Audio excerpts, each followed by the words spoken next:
an isolated Japanese man met a Russian empress and returned home. Behind this unprecedented miracle lay an unimaginable 10-year odyssey at sea. In 1782, Daikokuya Kōdayū, a sailor from ISE, was caught in a storm, drifting across the Pacific for over 10 months. It was a brutal ordeal, with his shipmates perishing one after another. Yet, his safe return wasn't mere luck. In fact, an even more astonishing truth was hidden within this story. What did it truly mean to return to isolationist Japan? In this video, we unveil the complete story. How Kōdayū survived, what he experienced in foreign Russia, and what his return brought to Japan. Now, let's delve into the harrowing journey of Daikokuya Kōdayū and uncover its truths. The main feature also provides a detailed account of his historic audience with Empress Catherine II. January 1782. From Shiroko Port in Ise Province, the cargo ship Shinsho Maru set sail for Edo. Aboard were 17 crew members, including Captain Kōdayū. Soon after departure, they were struck by a fierce storm. The ship became uncontrollable, swept into the black current, drifting across the Pacific. Food was scarce and they survived on rainwater. His shipmates succumbed one by one to hunger, disease, and despair. 9 months into their drift, only 6 remained. They were on the verge of losing hope, but then a miracle occurred. In 1783, they washed ashore on Unalaska Island in the Aleutian Islands. It was territory of the Russian Empire. The 6 survivors received protection from Russians, experiencing their first contact with a foreign culture. The language was unintelligible, and their diets entirely different. Eventually, they were sent to Irkutsk, a major hub in Russia's Far East at the time.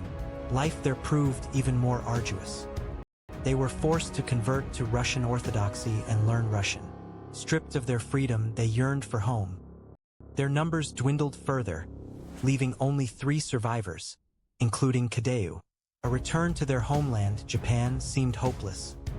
However, a fated encounter awaited them. A Russian man rose to their aid. That man was Adam Laxman, a naturalist who taught Japanese in Irkutsk. He was deeply moved by Kōdayū's plight. Laxman resolved to write a petition demanding the castaways' return and send it to Empress Catherine II, the reigning empress. However, an audience with the empress was not easily granted. Laxman was also known as a researcher of Japan, holding a strong interest in the country. He had another motive: to use the castaways' repatriation as a pretext to initiate trade with isolated Japan. In 1788, Laxman's petition was finally approved, and he set off for St. Petersburg, accompanied by Kōdayū and the others. After a long journey, they arrived in St. Petersburg, the capital of the Russian Empire. Kōdayū and his companions were overwhelmed by its magnificent cityscape. Then, in 1791, the moment that would seal their fate finally arrived: an audience with Empress Catherine II. Kōdayū pleaded for their return home in Russian. His words, and the harrowing tale of his 10-year drift, moved the empress. Catherine II granted Kōdayū and his companions permission to return.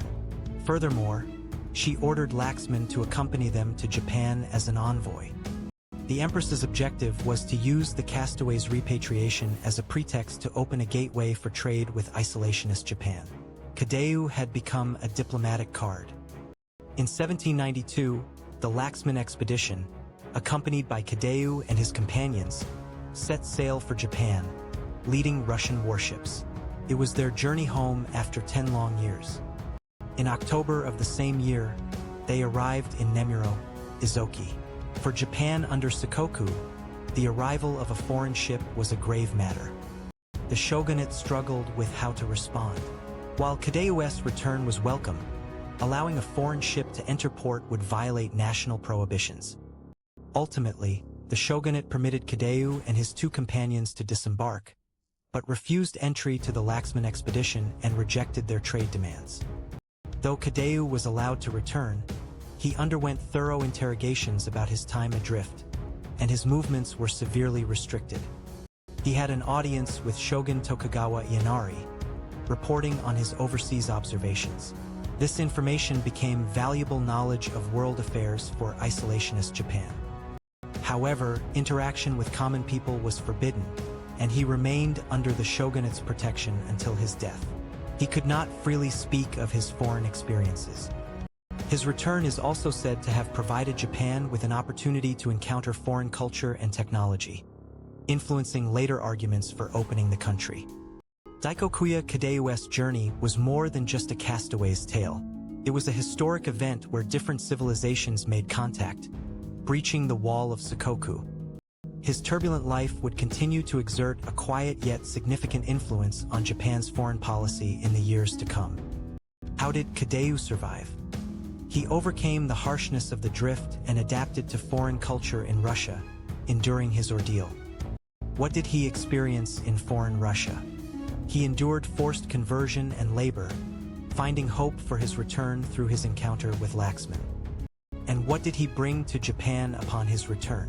He conveyed global affairs to the shogun, becoming a crucial stepping stone for Japan's future opening and Russian diplomacy. The story of Daikokuya Kōdayū is not merely the epic tale of one man's drift. It was a miraculous narrative that connected the world with Japan during a time of isolation. His journey may well have been one of the catalysts that brought the wave of opening to Japan in later years. History still hides untold stories. Subscribe for more forgotten history.